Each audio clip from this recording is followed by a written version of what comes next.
I am speaking to you from the cabinet room at 10 Downing Street. This morning, the British ambassador in Berlin handed the German government a final note stating that unless we heard from them by 11 o'clock, that they were prepared at once to withdraw their troops from Poland, a state of war would exist between us. I have to tell you now that no such undertaking has been received, and that consequently this country is at war with Germany.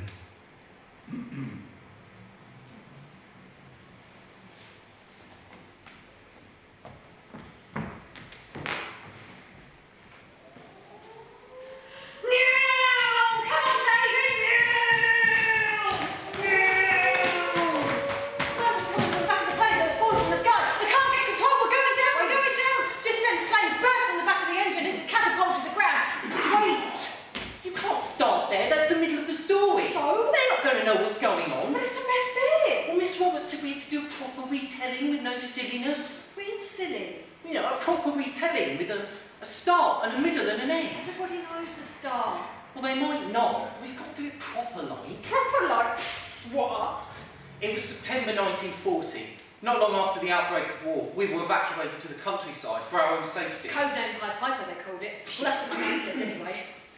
That's right. We were 11 when it happened. I think we'll find out I was 10. No, we were 11. Well, no, I had my birthday, had I?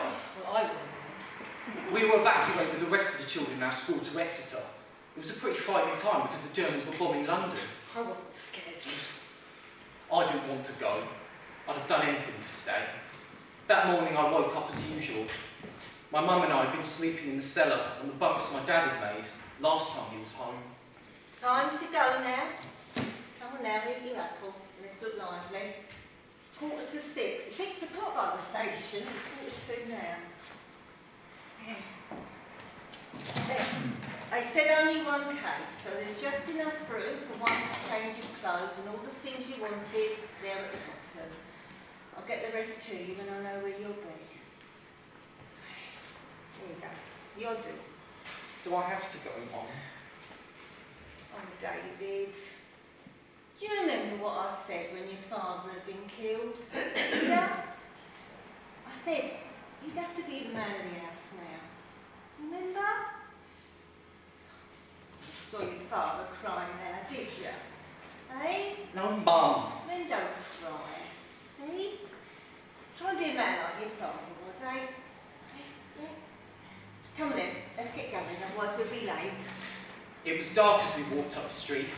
A fine drizzle sprayed our faces as we walked away from the house. I looked back over my shoulder. There was a glove of fire on the sky. Bats there, poor devils. Their footsteps sounded hollow in the empty street. A pile of rubble had been scattered across the street where the Perkins family had been living the week before. The whole family had been killed by a bomb. And in that gloom, outside of Ivory and Isn't It, an underground station, already there were crowds of people gathering.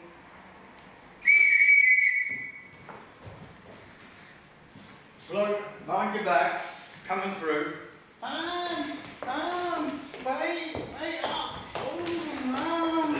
Slow down, no running on the platform. I felt my mum's hand grip hold of me, Goodbye, David. and then she was gone. Wait up, Paul! Paul! My heart sank. David! David! Excuse me! Excuse me! Tucky? Tucky? Has anyone seen Tucky? Here, miss. Right then. Oh, and I'm David, miss. David Carey. And you're Tucky? Tilly Tucky, miss. Tilly. Right. We're all here now. There's no time for sad thoughts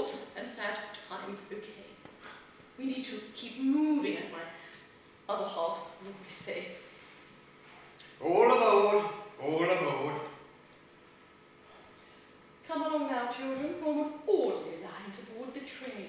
Time to say goodbye, mummies and daddies. No time for tears or drama. There's a war on the know. Bye, Mum! Mum, forgot the sandwiches. I have spare sandwiches still. There's no need to worry. We have to get to the tube from Islington to Paddington Station first.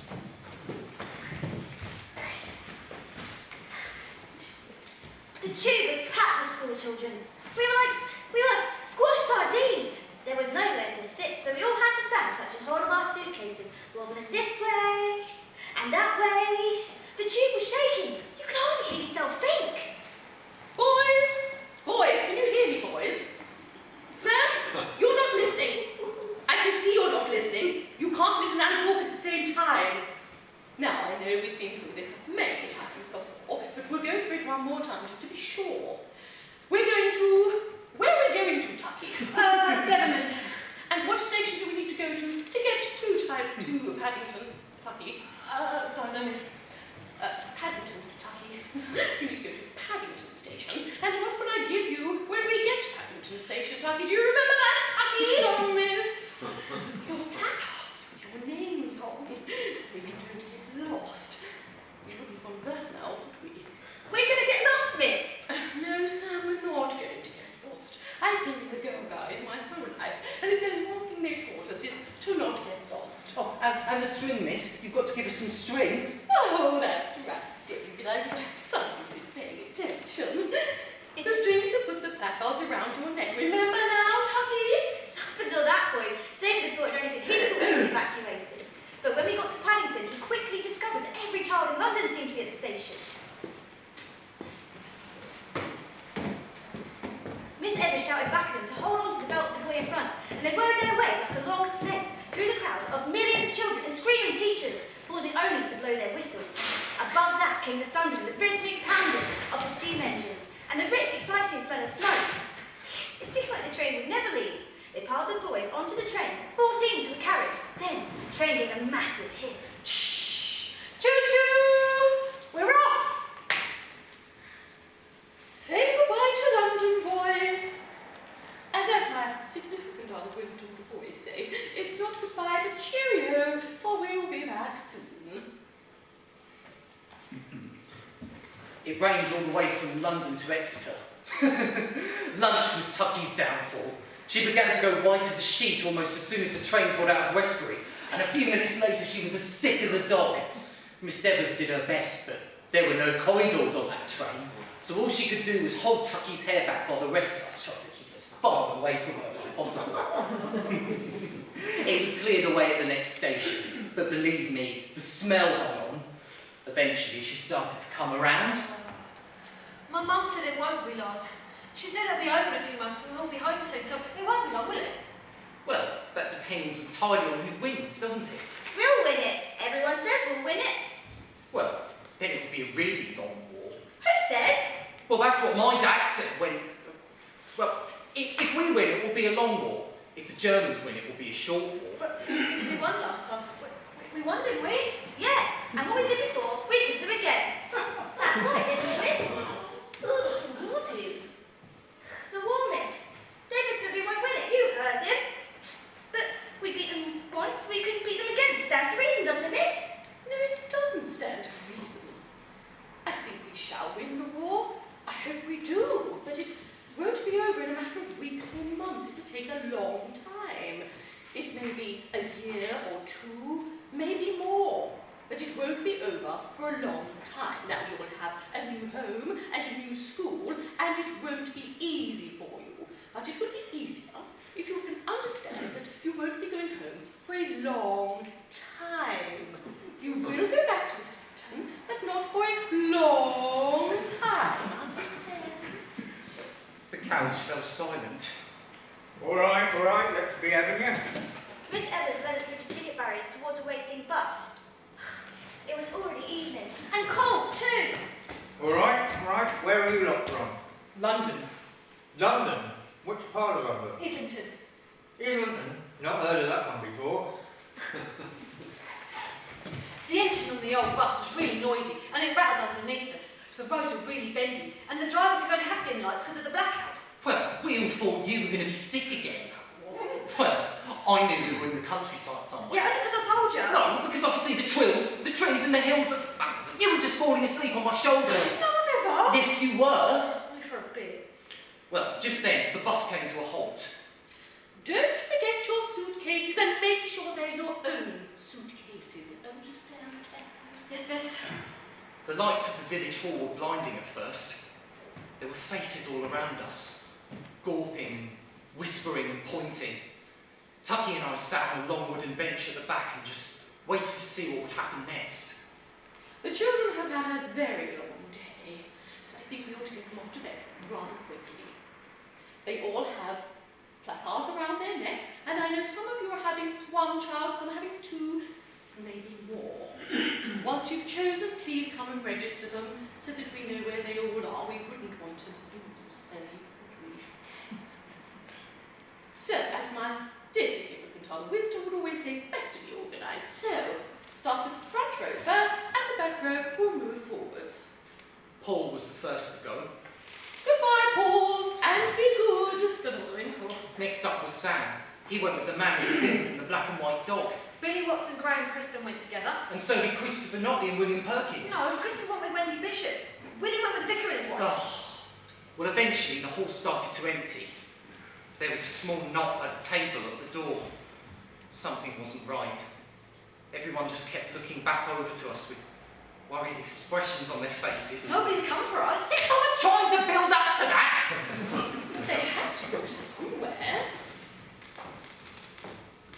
But I just don't know where. Someone must be sorting this out, surely. We're off everywhere in the village. Mr. Reynolds was supposed to come and collect us, but he hadn't shown up. Well, he probably heard about you. Shut up, I'm not that bad. Mr. Reynolds had the farm up at Hadley Farm. He'll be here. He's a member of my very own home garden, you know. But he's only supposed to be having one child. That still leaves one unaccounted for. Do you think if no one comes for us, they'll send us home?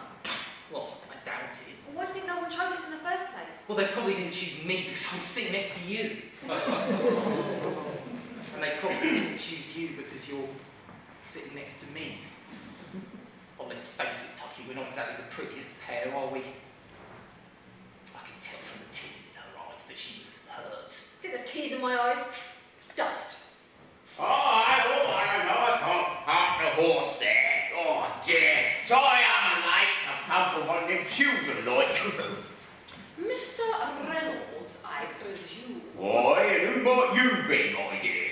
Mr. Reynolds, these children have been up for 15 hours. They have travelled almost 300 miles. You keep them waiting 2 more hours, and all you can say is, I'm sorry. Madam, I said I'm sorry. Not much more I can do about it, is there? Is this the child? Yes. Well, I'm sorry to keep you, my love. It's a fault with it. She fell just a half hour ago, and I couldn't leave her. You has a bit of trouble, you see, that one always has. But we managed between us. You're a good-looking little frog, is. And 5 of them at a time, not a filly among them. Which one would you like? What's a filly? Well, he's a girl horse like you. Of course, he's a lovely mummy horse like this one. Which one would you like, Mr. Reynolds? You mean I've got to choose? It's just like market day.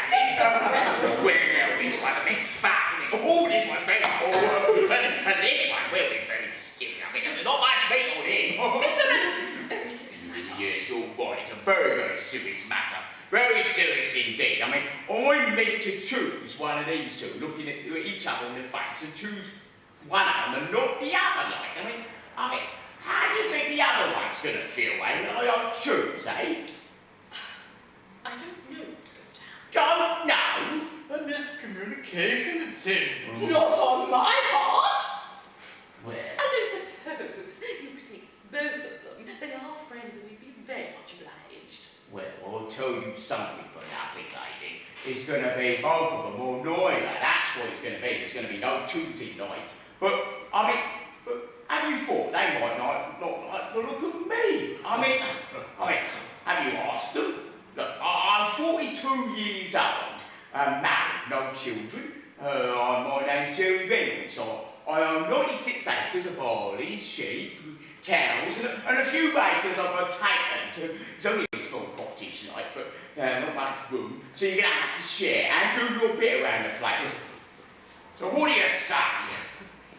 We'll go with you, mister. Well, there's you going, and let's get going now. Come on, because I'm going to get home for my tea. All that's happened today, I ain't had a chance to stop. Mr. Reynolds, you need to register them first. Register?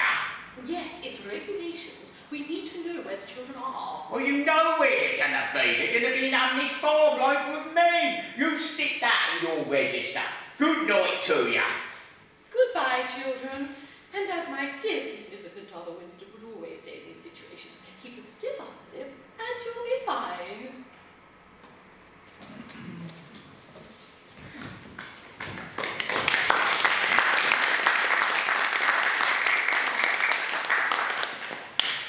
The next part of the journey was dirty, noisy, drafty and smelly, but we didn't care. For us, it was the only enjoyable part, because we weren't just going away, we were arriving.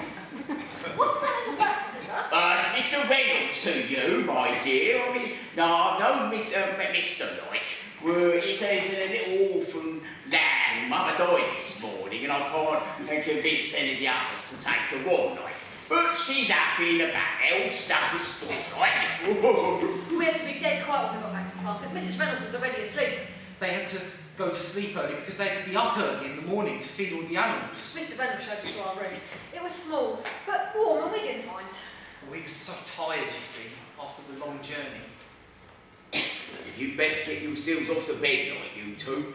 Don't worry, we'll be fine together, and we'll work it out as we go along, all right? Night!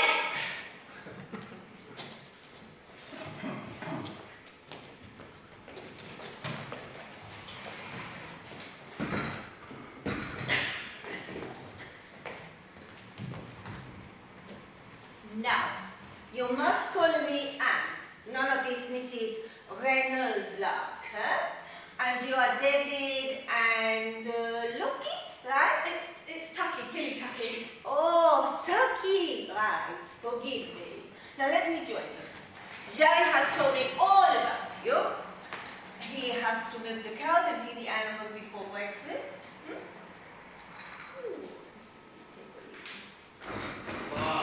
Good morning to you. Oh, speak to the devil. Well, Breakfast lived up to expectations and fussed all over us until we couldn't eat anymore. there's no better cook in the whole of England than my Anne, no doubt about it, no doubt about it. My mum's a good cook. Yes, well, let's just say your mum's the best cooks in the whole of London, shall we? When can I see that baby horse? Baby horse? Oh, baby, did you hear what they said, Anne? She called it a baby horse again. It's a fool, my dear. Can you remember that? Baby horse or not, I think they would like to see it, Jerry. Huh? Well, just as soon as I've had my breakfast, like, and a cup of tea, do you think you can last that long? It was definitely worth the wait. Oh, and I have Ethel coming this morning for tea. Yeah, tea and gossip, more like it. That woman's got her nose in everybody's business, she has. You watch your tongue, Jerry Reynolds. She has been a good friend to me, and I will not have a bad word said about her. Huh?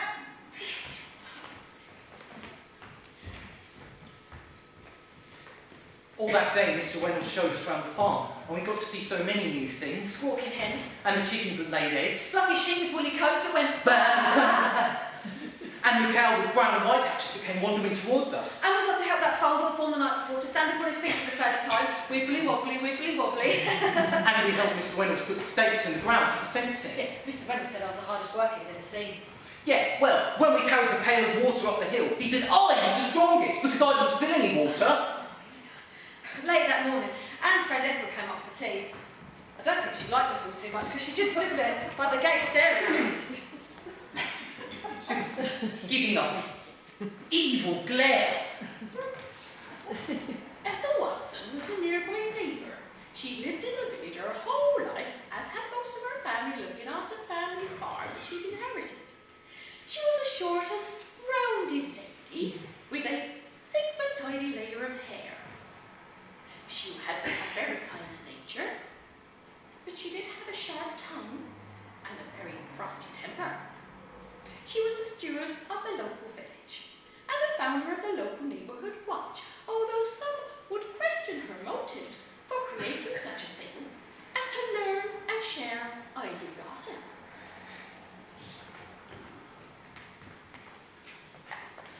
Now, I'm not one to gossip or cast judgment, but one cannot ignore the state those children came over in last night. I mean, the sight of them made my blood boil. They were now malnourished, they were all skin and bones, and filthy too.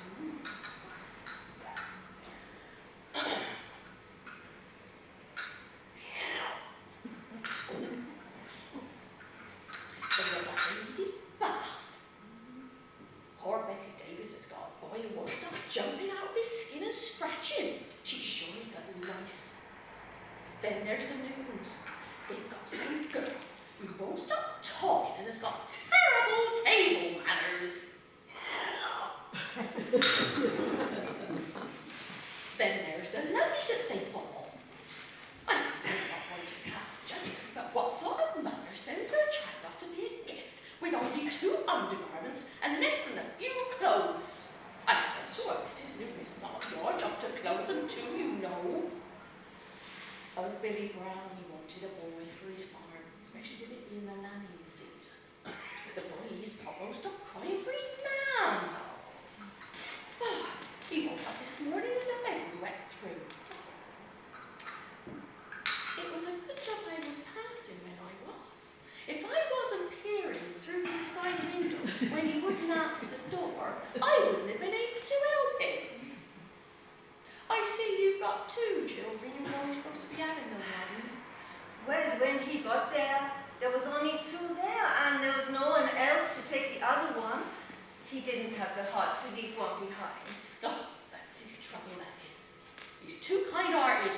I've been telling him all our lives. Jerry, you gotta toughen up that backbone of yours, or you will walk all over. Hey,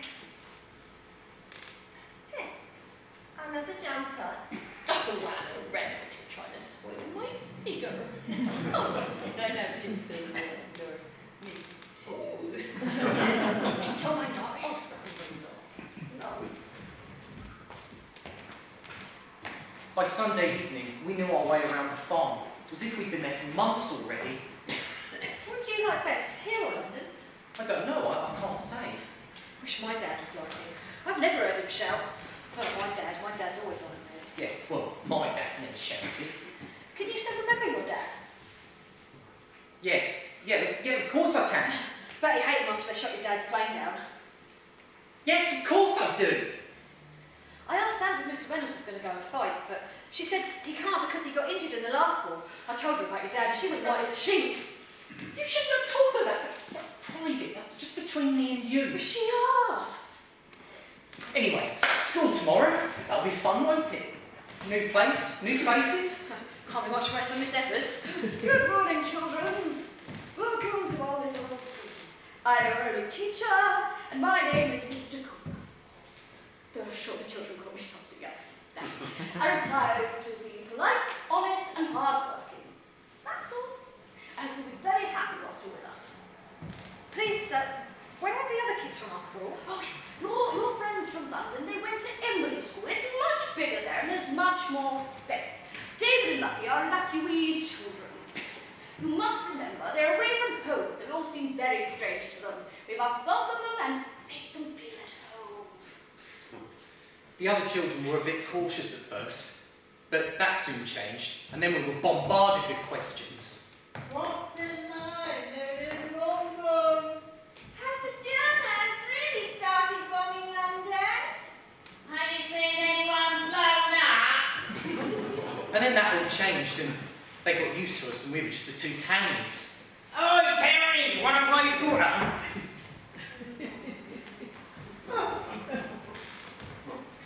They quickly settled into a new routine.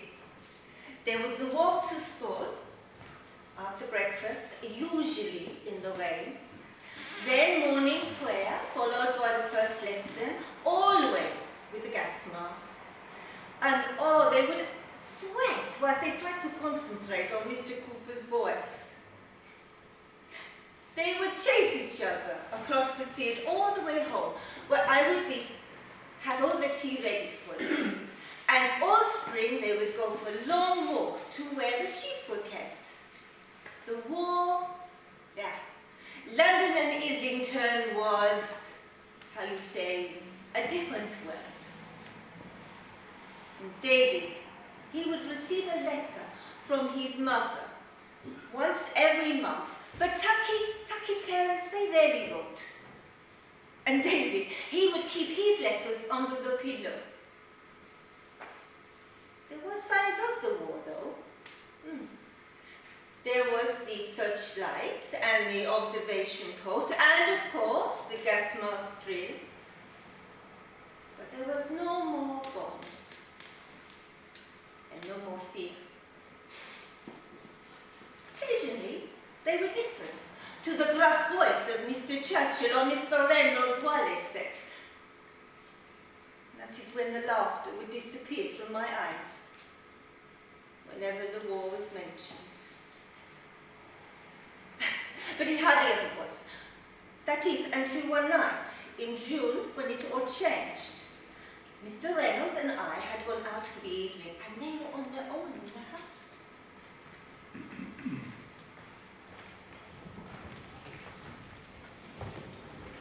Quick, come here! It sounded dead close. The single beam of the searchlight circled the village. It was just like fireworks night. There was an orange glow of fires, and the tracer for the anti-aircraft gun pecked the horizon, lighting up the entire moor.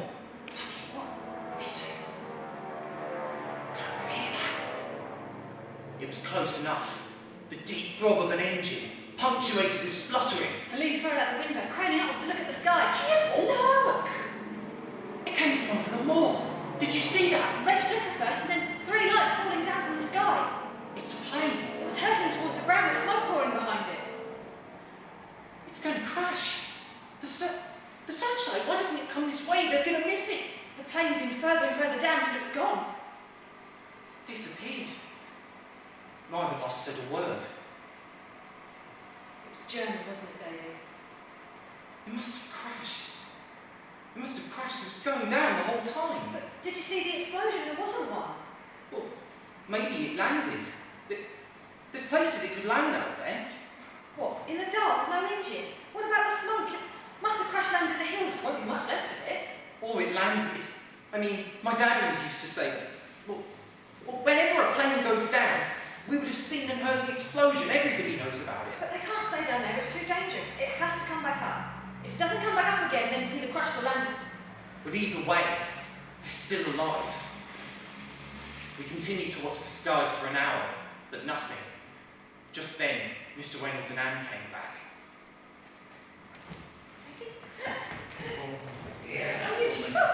We saw a bomber, Anne, a German bomber, and there were lights, and we saw it and we heard it, and David thinks it's gone over the moor, and there were lights and they were coming down from the sky all the time. We heard the engines, they were chugging and popping. Tucky, don't get so excited. How often have I told you to put your cardigan on? Eh? Look, it's good. What is all of this? A plane's crashed. It must have been one of the bombers. Well, I've been out on searchlight all evening. I saw the planes and bombing in Devon, but I never saw no plane over here. No, your searchlight was up over the village. This was over the moor. You must have missed it. You've got to be certain, my dear. You've got to be certain, like. We heard it. It sounded just like the bombers used to sound over London, just the same. And the engines were popping, just like Tucky said. Poppy? It means it must have had engine problems, maybe. Did you see any flames? Just the popping, and then the lights went out and just disappeared. If there's been a plane down, I'm going to have to go and report it, like. And then the army and the police are going to be wanting to come down here too. Oh, and they're going to be asking lots of questions. You've got to be certain, was there a plane? We saw it, Mr. Reynolds. Yeah. You saw it come down over the moor, like. There was a plane, Mr. Reynolds, I promise. They are good children, Joey. They would not lie. We know that, but it's not that. But it's the army and the police that don't know that. We've got to convince them, like. I'll go up the village and report it, but there's not much they can do until morning, like. And then they're going to be asking you lots of questions. You'd best get yourselves off to sleep now. Go on, off to bed. Oh dear, come on, my dear. Davy, if that plane's crashed and there were men on board, do you think they might be dead? Dead? They must have killed hundreds tonight. Yes, I hope they're dead. I hope they're dead because they deserve it. We were woken the next morning by Mr. Reynolds. Oh dear, oh now you're up by this. We've got the army downstairs. They want to be out by daybreak. They want you to go with them so you can tell them where you saw that plane, Mike. So quick as you can now, come on. Oh dear. The kitchen was full of soldiers. Anne was insisting they all had breakfast. Hey, there's plenty of porridge to go around. Eat up, my dears. Come. The Home Guard were led by an officer called Captain Frank. Frank was a rather old-fashioned man who spoke with a deep mutter, rather like an old English, no, not sheepdog, bulldog. That's right. He sported a bushy beard and moustache, which was still wet around the edges with tea. He was a very dignified and proud man, and he was loved by all the old ladies in the village, who used to really love and respected him. They showered him very often with homemade cakes and homemade apple juice, which, it has to be said, did nothing for his brown belly, but he simply couldn't refuse them or say no to them. He was a very strict captain, and he'd been in the army all of his life and took his duties very seriously. Even if you often did get things in a muddle. No, I didn't. Anne told us this story about when Captain Frank had led a group of scouts orienteering. Somehow he'd managed to get them all lost in the moors.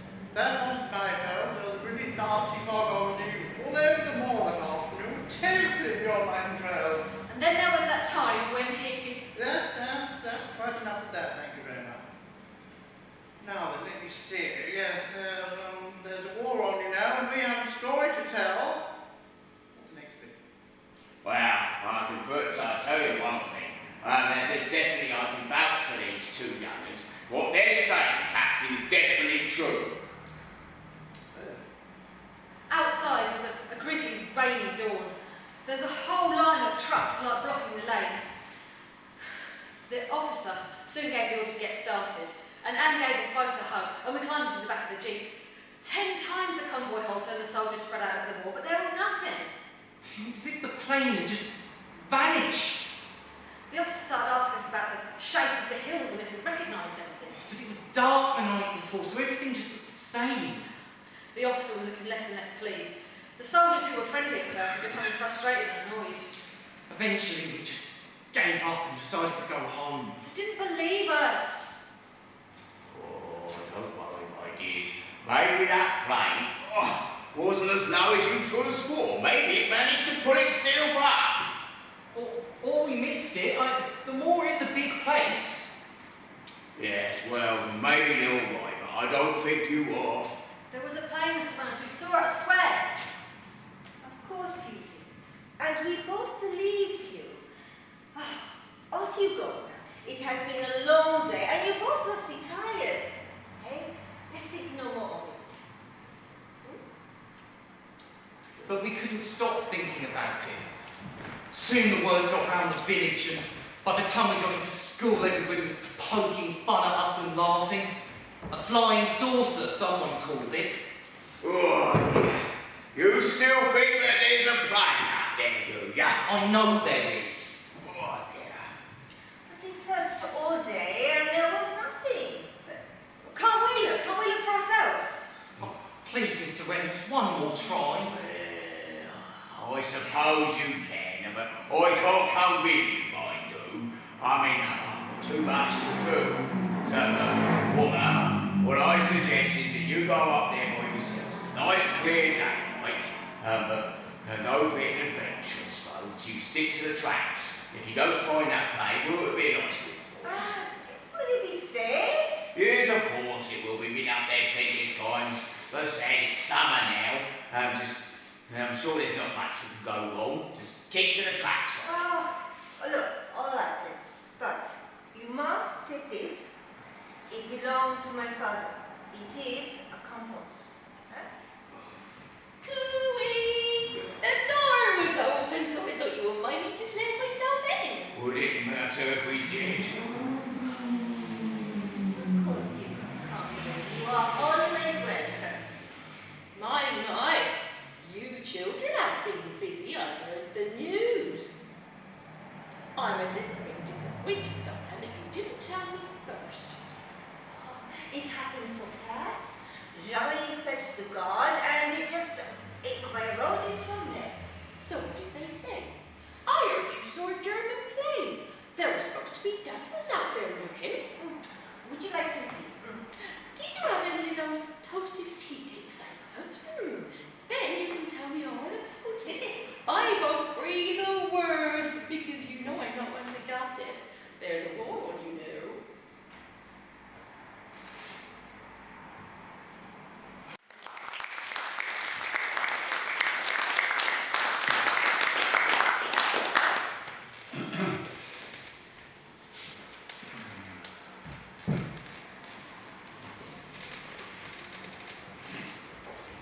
Come on, slow coach. Even slower than usual. Those jam sandwiches must have slowed you down. Wait! You know I'm not as fast as you are. It's no use, it's not here. Let's just go back. It is here, Tucky. But we've searched everywhere. Maybe everyone at school was right. We did see a UFO and we're about to walk into a trap and be kidnapped by a group of brain-sucking aliens from Mars. Exterminate, exterminate. No, you're not funny. Look, we'll just look over that hill and then we'll go back. You said that an hour ago. Look, what if there wasn't a plane? What if it didn't crash? We can go and help Mr. Reynolds fix his fence or something, or go into the village. Look, it is here, Tucky. I know it is. Please, just one more hour, then we can go home. Share some of my lemon sherbet with you if you like. You said you'd finished it. I didn't want you scoffing at all, that's why. Look, we can take a shortcut. We can cross the river at the top end, and we'll be back across the moor in no time. Just come on. But it was no use. Tucky was already off. I just had a feeling. And I knew I was right. I knew that plane was here. We took some shortcuts on the way back, and Tucky was right. It was a lot quicker. But neither of us knew the danger that lay ahead. We crossed the river at the top, rather than going down to the stepping stones, where it would have been much safer. It was a good idea. It would have worked. I don't know. The water looks deep. It's going too fast. Oh, Cece, come on. No, I'm going to go back to the stepping stones and cross there. Oh, come on, don't be a scaredy cat. You can do it. And Tucky was off, already jumping from one stepping stone to the next. I took a deep breath and jumped on the stone in front of me. David, no, My foot slipped and I fell sideways straight into the water. David! I was being whisked round. I had water in my eyes. I couldn't see. When I opened them, Tucky was reaching out her hand to help me. Try and swim, David. Kick your legs, I David. reached out for the rock, but my hand slipped, and then I was underwater again, and I just cried out, I can't swim! I can't swim! David, kick your legs, David. The more I kicked, the deeper I went! Just then he came out of the water with his arms flailing. We stood there on the bank parallels. I didn't know what to do. This was it. I was going to die. And then it all went black.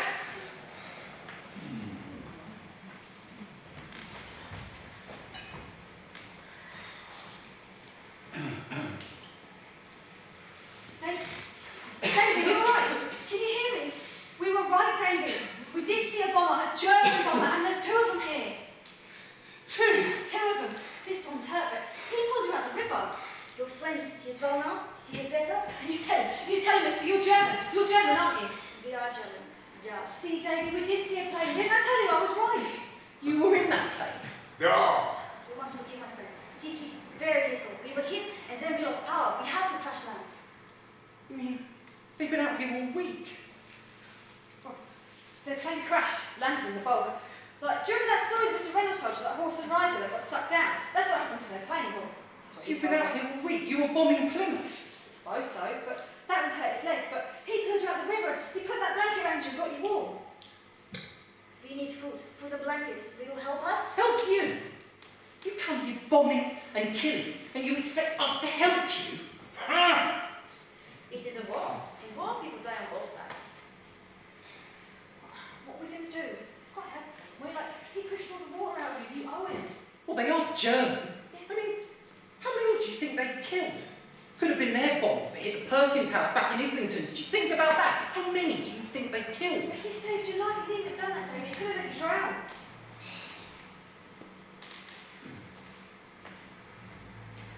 Thank you. Okay. Good. We don't want to escape. If you come back, please bring us food. If you send the soldiers, then goodbye.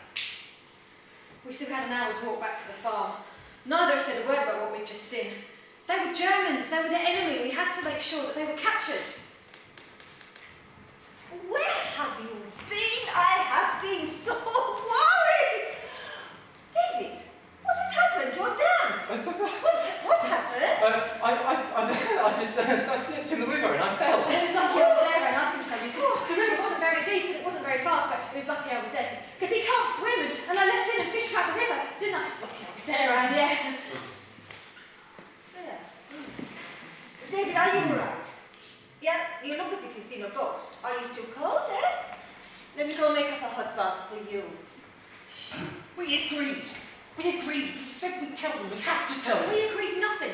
You tell them if you like, but I can tell you, if someone just risked their life to save one, I wouldn't kick him in the teeth, German or not, it doesn't matter. They're Germans. They're the enemy. We're supposed to be fighting them. But you owe them, David. And what's what? You know that you do. All he wants is some food and blankets. If that's not a fair sacrifice for risking your life, then it's a pity he went in after you.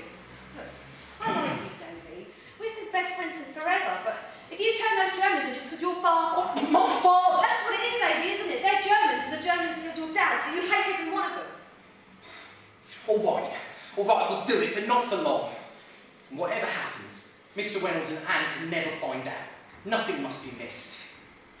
What about the blankets? They missed those, weren't they? Well, not necessarily. We can take the ones off our beds. No one need notice. What about the food? Well, there's eggs. We could get those from the chicken hutch. And there's carrots and radishes. I've seen Anne pulling them up often enough. Then there's that bowl of bread and leftovers by the kitchen sink. I could take some of that. No one missed that, except the pigs, of course. They waited until the next day. Mr. Reynolds and I were out haymaking across the stream by Long Close. They wrapped the food up in the blankets and made off out by the back door across the fields towards the moor.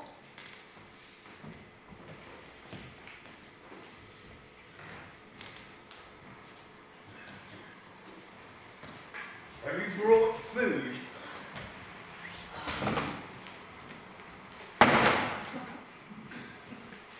This food is good. Very good. Danke. Did you sleep on it too? We must, but it's not safe. He's afraid. I am not afraid. Wait, shh! Did you hear that? What is it? It's the one who used in the search. Everybody, get down. No, wait, stand up, just wave at them, just smile and wave at them, Tucky, just smile and wave at them. But what if they saw? What if they saw the Germans? No, they didn't see us. And even if they did, we're just two children out on the moor. There's nothing wrong with that, is there? But what if they saw the shelter? The Germans? Well, if they'd seen, they wouldn't have flown off, would they? You told them about us? Only when we first saw your plane go down. It was before. And you told no one that you found us. No. I wanted to, but she said we shouldn't. But you were waving. Do you really think we'd want to be seen helping Germans? We were waving to show we weren't in any trouble, that's all. I'm sorry, it's not good for you. You've already done so much for us already. We thank you. Gert is just wrong because he's scared. I'm not scared. We should not be asking you to help the country's enemies. You'd get in trouble if you got caught, is that right? You helped us too. We need just one more thing, then no more. Tomorrow we will cross the moor to the sea. I am getting weak. My leg is not good. My cough is getting worse. But we need one more good meal and some drink. Brandy. Brandy, yeah, that would be good. It will keep us warm inside. Will you do this for us? Not so bad, have they, Davy? For a couple of Germans, I mean. Brandy. Where do they think we're going to get brandy from? Well, this bottle's under the stairs where Mr. Brennan keeps his cider. What? Steal them, you mean? We stole the eggs, didn't we? Well, that was different. Ah, just in time for your dinner. Have you noticed anything about the chickens today? No, and why? Yeah, there doesn't seem to be as many eggs. There was twice as many yesterday. Oh, something smells good. Oh, Jekyll. It's cold. Oh, it's very cold as winter out there. The gods, how that it gets cold on that moor. Even in the highest of summer, it feels like winter. Oh, Jekyll. Up on the moor. Well, that's right. Steady as you go, my lad. You meant to chew your food. Because after Captain Frank, after your plane, he suggested that we go up there and practice searching, like. Good job we did too. What do you mean? Well, the search, the whole lot goes out there searching, well, you're sure that we're going to find something. What's wrong with you, my dear? I'm sorry, Mr. Reynolds. Oh, what did you find, Jerry? Don't keep on your teeth. Oh, no Germans, no planes, my dad. just a couple of my sheep stuck up in the bog. How they got there, I don't know well. But they look like they've been up there for ages. All the mud stuck up their mud on their backs and everything. How the sheep don't know where to go, where not to go. I'll never know. Louie, what are you laughing about? Just how you seem to always pop up when someone's to be down there being told. Oh, dear.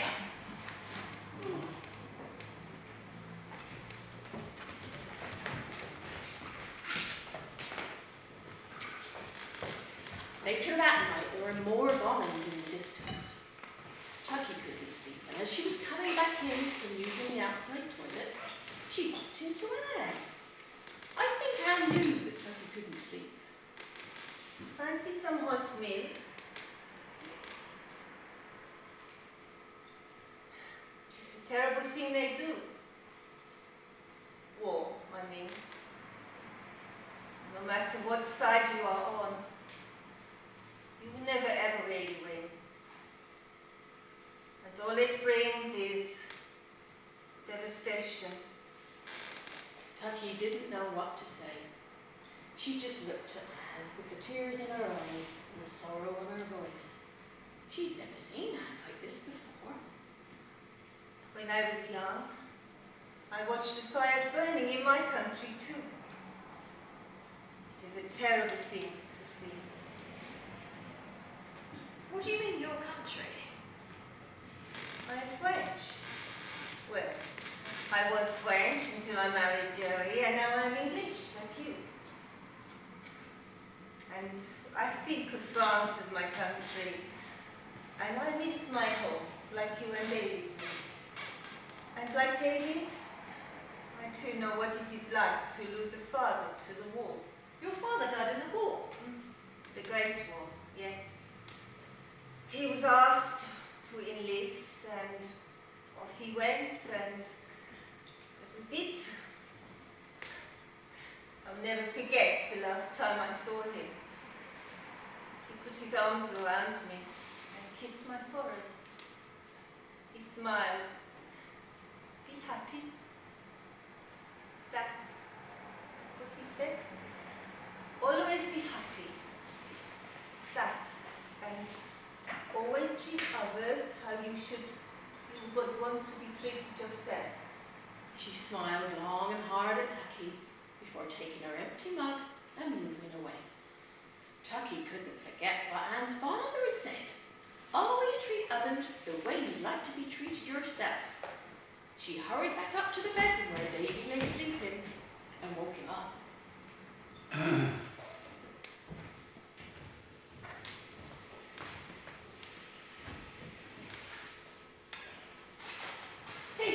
Davy, wake up! Wake up!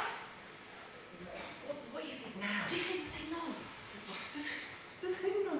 Does who know? And Mr. Reynolds, do you think they know that they know what we're doing? Oh, no, well, not yet anyway. It's just something Anne said, that's why. You told her? No! We can't tell anyone, Tucky. We can't tell I anyone. thought you didn't want to help them. I don't, but I thought you wanted to help them. I did, but I do. They're not what I thought they'd be like. I thought they would be. What, like Nazis? Like the bad guys? Look, there's There's masses of bottles under the stairs. They won't notice if one's missing. Won't they? Why don't you take one? Well, I don't know. Why don't you ask them if you're so bloody keen? And at the same time, why don't you say, we just need to steal a bottle of brandy to help a couple of Germans escape? Let's have a go. Well, it was a daft idea, wasn't it? Got to do it, David. It's the right thing to do. I hate all this lying and stealing. I hate lying and stealing from Mr. Reynolds and Anne. I mean, if they find out, what are we going to tell them, Tucky? I don't know. I just hope they never find out. School went extremely slowly, and Mr. Cooper's voice sounded even more like a drone than ever. As soon as the children got home, they quickly split up and started collecting the food and the bottles.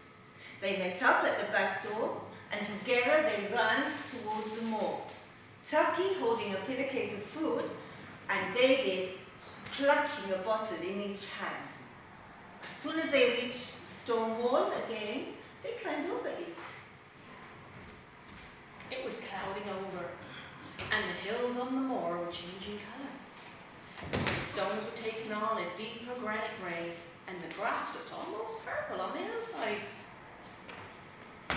As they made their way up to the Germans' hideout, they felt the first drops of rain. But this time, something felt very wrong. What is it? What is it, David? Something's wrong. It's just too quiet. It's too quiet here. The hideout was deserted. The shelter had disappeared, and only the damp grey ashes were left by the stone wall to show that anyone had been there at all. They stood in the drizzle, almost in shock. They didn't know what to do. Where are they? Where have they gone? Shh! Nothing. Silence. Do you think they might be? Listen. Quiet, listen. They both listened out and could hear a faint sound like someone calling. Right, Tucky, come on, this way. Wait! Davy set off up the hill. The rain got heavier, and still they continued. They had to make several detours to find the safest way, zigzagging this way and that. Tucky stopped and called ahead. Are you up there? We brought food. For a moment, there was no response, and then suddenly they heard a small voice. Come up. You didn't tell us you were moving. We thought you'd gone. The planes that came over yesterday. We wanted could have seen us. It was a good thing. The soldiers that were out yesterday across the river, but we are safe here now. How are you? Not good. I'm, how you say, ill? I can barely move. Well, we won't be doing any more for you. Do you understand? There won't be any more. We have done enough. It is good that we can help each other, even in these sad times. It is good.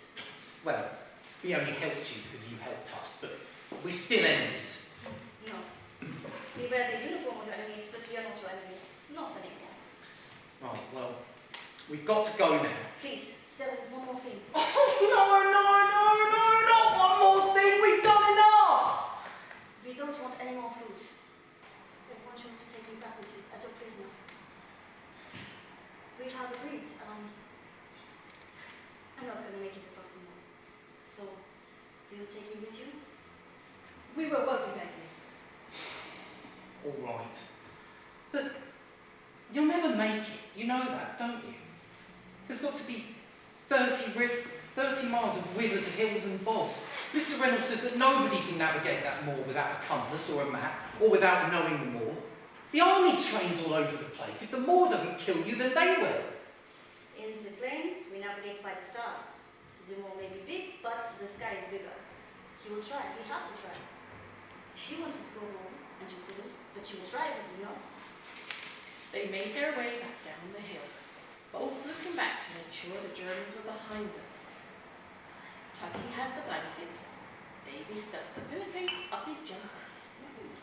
How were they going to explain the blankets to Mr. Reynolds? The deception was getting more and more complicated. Something must go wrong, David was sure of it. They realised they were walking too fast for the Germans, so they stopped and waited for them to catch up. What are we going to do? I don't know. We'll just say we bumped into them on the way back. Oh, there's no need to lie anymore, Tucky. Well, that's just it. There's two of them, and we're only bringing one of them back. Are we going to tell them about him too? I don't know. Right. This is it. You will look after him? Of course we will. So, I'm in your prison now. You will need this. The safety catch is on. Well, I should make you come too. Yes, but friends do not shoot each other. Do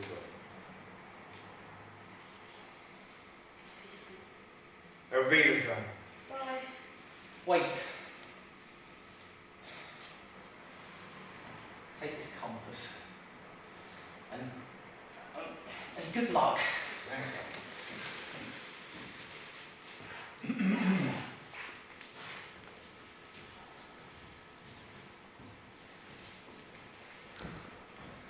Ooh, He's a German bomber pilot, Luftwaffe.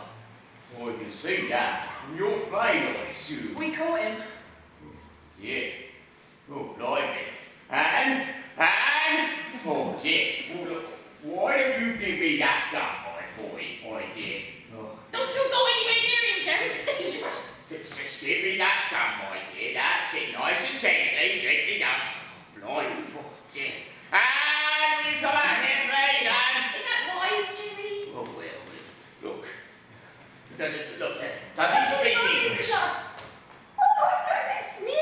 Don't worry, Anne, don't worry. Does he speak English, Tucky? I don't know, I think so. We found him out on the moor. Did he hurt you? He looks gentle as a lamb, my dear. Don't worry, That's don't what worry. they all say. Don't worry. It's safe. Be careful. Doctor, it's fine, I'm trained. But they didn't down. Why don't you two go up to the village with the van and get Captain Frank, and then we'll stay here and we'll look after him, okay? Yes, my dear. You go up. No heroines, Jerry. Don't worry. Oh, dear me. I really don't understand all of this. I mean, those blankets. I recognise them. He must have just come up here in the middle of the night and stolen them, I suppose. And that plane. What about the plane? Crashed into the bog. How do you know that? Well, Tucky's just guessing. Oh, well, I suppose it's a possibility. I don't suppose you saw any other Germans. I mean, correct me if I'm wrong, but it takes more than just one soldier pilot to pilot a bomber plane, doesn't it? Dead. They're all dead. Oh. So you do speak English? A bit. My plane sometimes aground. There was no time I couldn't get them out. Oh, I think I'm beginning to understand it all right now. Oh, man, I'm blown. You could have thought it, eh? You waited till the rest of the village hears about this. Oh, dear. It wasn't long before we came back with one of the officers. It was the one with the bushy beard. David and Tucky grinned at him, but the officer ignored them and looked frosty at Mr. Reynolds when he told him that the children had succeeded where the army had failed. David and Tucky enjoyed the officer's obvious embarrassment. And the German pilot remained silent throughout and then was taken away. Water, left down your left.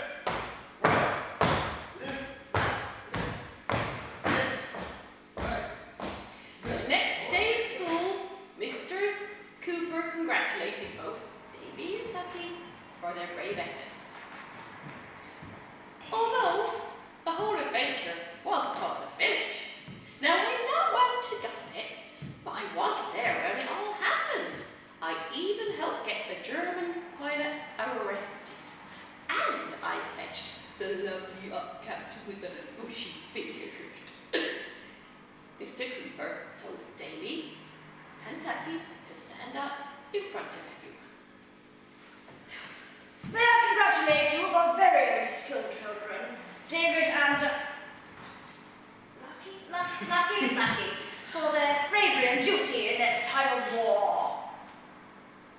Two men from the local newspaper interrupted the morning lesson to interview them and to take a photo. Take a photo? Why didn't they ask me? That night, the children had trouble sleeping, thinking about the German pilot out on the moor. how far do you think he's gone? I don't know. Do you think he'll die? I don't want him to die, do you? No, I don't. Do you think anyone else knows about him? Well, not after what the other Germans said. Davy, I like being liked, don't you? Everyone at school liked us today, and in the village. Do you think Anne and Mr. Reynolds will like us if they find out? Well, it doesn't matter, does it? Because they're not going to find out. Not now. Not ever. It wasn't long before Mr. Reynolds came bursting in with a newspaper. I found it. Look, look at this. Oh, we've never happened before. We made the front page of the West Morning newspaper. Oh, dear, that's happened ever before. But there was more. Yes. What is it? Luftwaffe pilot captured by village children. Look, Anna, look at this on the back page. Another article that might interest you. German airman surrenders to Milton. Milton Harry Redway was on his morning rounds when he was approached by a man claiming to be a German pilot from the plane that crashed on the moor 2 weeks ago. He asked to be taken to the police station. Police believe that he's the same pilot from the Luftwaffe plane that was the same pilot that was recently captured by 2 evacuees from London.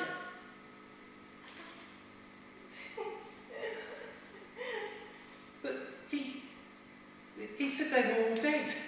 He said they were all dead. It is natural enough, my dear, for a friend not to have given a friend away. No? It is natural for a friend to protect a friend, is it not? He saved my life. I fell in the river and he pulled me out. I had to help him just a little bit. Well, I thought it might have been something like that. You're a good lad, David. You both are good uns. Couldn't have been easy after what happened to your dad, like. No, it wasn't, but... Well, just because he wore the uniform, it didn't mean he was the same. You're right there. Oh, you're right.